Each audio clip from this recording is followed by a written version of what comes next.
Some people say that mass immigration into the United States can help reduce world poverty. Is that true? Well, no, it's not. And let me show you why. This gumball represents the 1 million legal immigrants that the United States has taken every year on average since 1990. Now, who in the world deserves our humanitarian compassion? The World Bank has one measure of the desperately poor of the world. They make less than $2 a day. And how many people make less than $2 a day in the world? Well, let's start with Africa. In Africa alone, there are 650 million people who make less than $2 a day.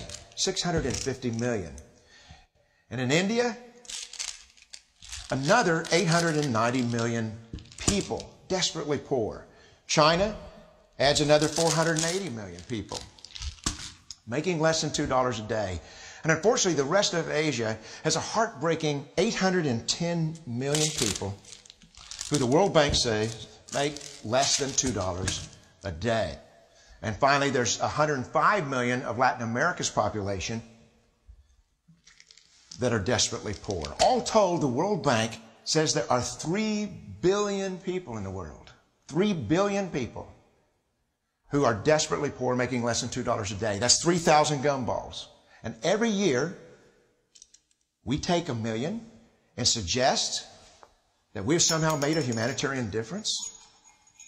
Of course, we don't pull our immigrants from these desperately poor populations, do we? These people are too poor, too sick, too disconnected to make it here as immigrants. We tend to pull our immigrants out of the better off poor of the world. And Mexico tends to define the type of immigrant that we bring here because the plurality of people come from Mexico. And Mexico is poor.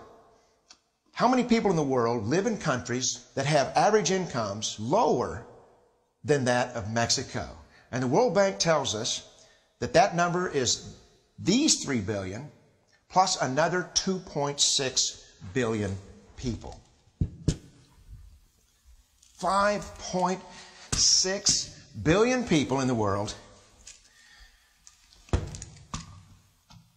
who live in countries with average incomes below that of Mexico. That's 5,600 gumballs. And so what is it that the elites are telling us? They're telling us that when we take this 1 million immigrants, that we somehow or another are tackling world poverty. And we have to do it regardless of the effect on our unemployed, the working poor, the most vulnerable members of our society, regardless of the effect on our natural resources. Even if we went by the most radical proposals in Washington, which are to actually double our immigration to 2 million a year, which would totally overwhelm our physical, natural, and social infrastructures, we couldn't make a noticeable difference. And we may be really hurting the impoverished people of the world because the million that we do take are among the most energetic, often the better educated, certainly the most dissatisfied people that if they did not immigrate would be the agents for change to improve the lot of all the people in these countries.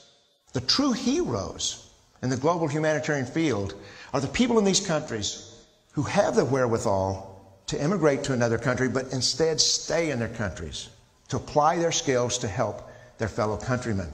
Unfortunately, our immigration system tends to entice these very type of people to abandon their countrymen.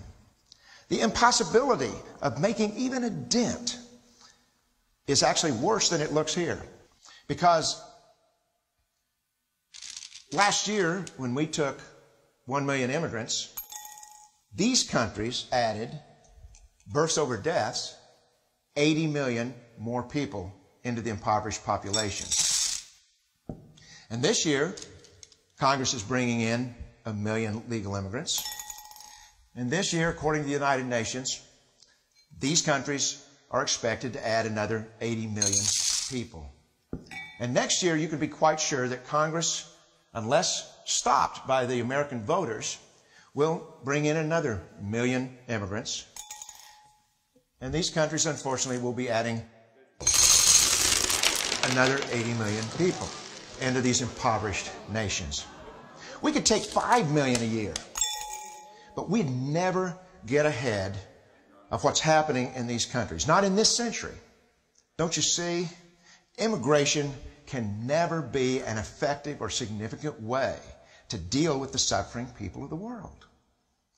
They have to be helped where they live.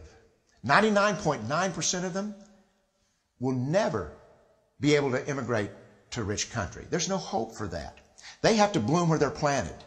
The only place that 99.9% of these people can be helped is where they live. Let's help them there.